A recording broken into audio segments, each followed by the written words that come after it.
Alors cette tzedaka qu'on donne les 10%, ça permet de recycler, de filtrer, de sécuriser les 90% de manière à ce que ça dévie pas.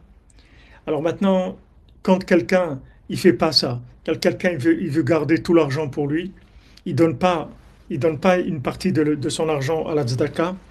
Alors ça, cet argent-là, il va lui entraîner des choses qui sont pas bien, parce que cet argent-là, il n'a aucune valeur de révélation d'Hachem.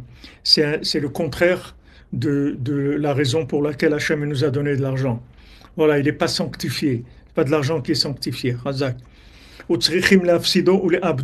Maintenant, il faut détruire l'âne.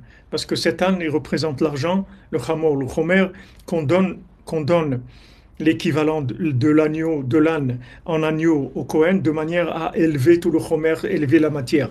Maintenant, si on n'a pas fait ça, alors l'argent, on va le perdre. Alken va rafto daika. C'est pour ça que la Torah, elle précise, on va le tuer par la nuque. Pourquoi? Pour, pour pouvoir soumettre la nuque, qui est le contraire du visage. Puisque maintenant, cette personne-là, en fait, qu'est-ce qu'elle a fait?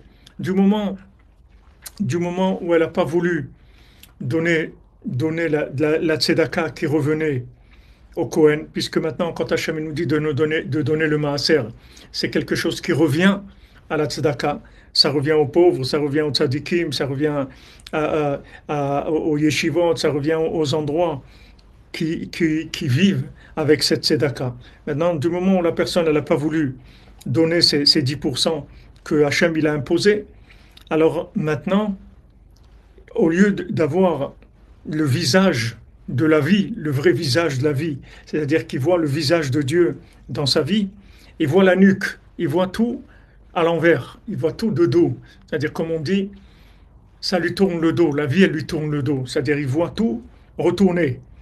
Donc, c'est pour ça que du moment où il n'a pas voulu donner l'équivalent de l'âne au Cohen, donc on va tuer l'âne, mais par la nuque, pour dire, voilà, sache que quand maintenant tu donnes pas ce qu'il faut donner au Cohen, alors tu vas voir l'argent, il va te montrer la nuque, le côté arrière de la vie.